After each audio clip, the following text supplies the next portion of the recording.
दोस्तों, गृह मंत्री अमित शाह की फेलियोरिटी एक बार फिर से देश के सामने आ गया है। उनके हाथों में देश सुरक्षा का जो जिम्मा दिया गया है, जो बागडोर दिया गया है, वो पूरी तरीके से फेल होता हुआ नजर आ रहा है। इससे पहले सदन के अंदर, जी हाँ, न्यू पार्लियामेंट हाउस के अंदर 3 से 4 लोग घुस जाते हैं।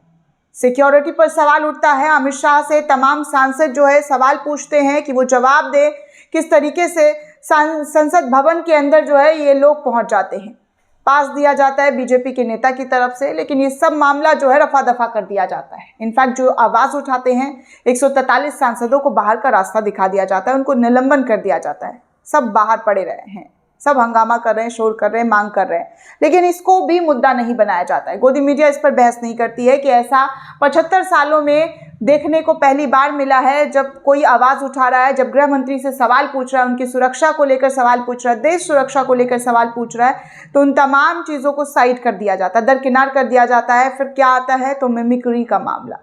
खैर, ये सब मामला पुराना है, लेकिन एक बार फिर से अमित शाह सरकार पर, बीजेपी सरकार पर सवालिया निशान उठाए जा रहे हैं। जो धारा 370 की वाहवाही बीजेपी लूट रही थी, वो धारा 370 हटने के बाद क्या कश्मीर में सब कुछ अच्छा हो गया है, चंगा भला सा हो गया है?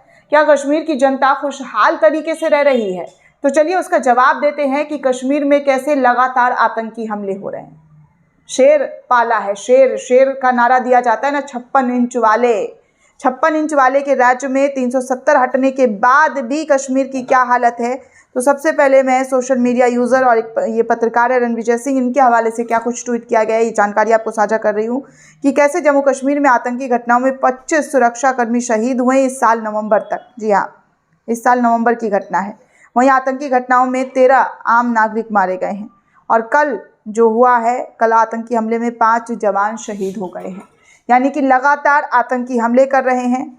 और किस तरीके से गोदी मीडिया जा जाकर आप लोगों को दिखा रही थी कि देखिए कितना तरक्की हो गया है, अब कोई पत्थरबाजी नहीं होता है, सब कुछ अच्छा हो रहा है, सब कुछ भला चंगा हो रहा है। कैसा भला चंगा, कैसा भला चंगा? 370 हटने के बाद भी लगातार आतंकी हमले हो रहे हैं और सब बढ़िया है, सब अच्छा है।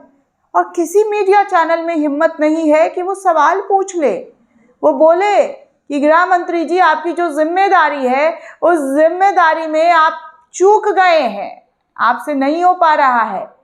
आप जितनी बातें करते हैं, जितनी सुरक्षा प्रदान लोगों की बातें करते हैं कि हम सुरक्षा देते हैं, देश सुरक्षित हाथों में है, क्या इस तरीके से सुरक्षित हाथों में है? या फिर गोदी मीडिया फिर से सेना पर ही सवाल उठा देगी? क्योंकि जब लास्ट टाइम जब हमला हुआ था तो हमारी गोदी एंकर जो है सेना पर ही सवाल उठा रही थी और कह रही थी कि ये मोदी जी की जिम्मेदारी नहीं है, सरकार की जिम्मेदारी नहीं होती है, ये सेना की जिम्मेदारी होती है। सोचिए, इस तरीके से गोदी मीडिया जो है तलवे चाटने में लगा हुआ है। चाटुकारिता का स्तर जो है इस हद तक गिर चुका है दोस्तों कि आप अच्छे से जानते हैं कि चाटुकारिता जो है ये लोग कर कर के अपना पेट पालते हैं और ख़ुद को बताते हैं निष्पक्ष पत्रकार। निष्पक्ष पत्रकार जो है वो जम्मू कश्मीर में हुए आतंकी हमले पर एक शब्द नहीं बोल पाया है। कैसे बोलेगा जब पुलवामा शहीदों के नाम पर वोट मांग लिया जाता है? तो इस पर 6 लोग, 5 लोग इनके लिए क्या मैटर करते हैं, क्या मायने रखते हैं?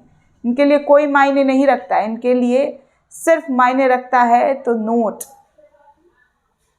नोट मिल रहा है। वही कहते ना कहावत, बाप भला ना भैया, सबसे बड़ा रुपया। तो सबसे बड़ा रुपया है इनके लिए।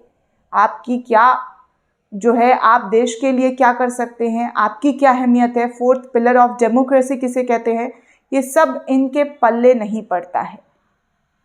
4th पिलर ऑफ दलाली चल रही है इन दिनों। 8-9 सालों में सिर्फ और सिर्फ दलाली की ही रोटी ये लोग खा रहे हैं। सिर्फ नाम जपना और पराया माल जो है अपना करते रहते हैं।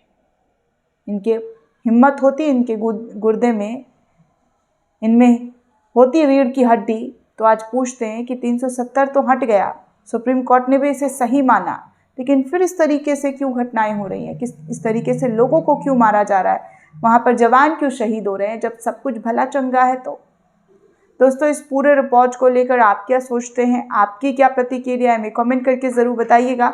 साथ ही साथ चैनल को सब्सक्राइब करना बिल्कुल भी ना भूलें।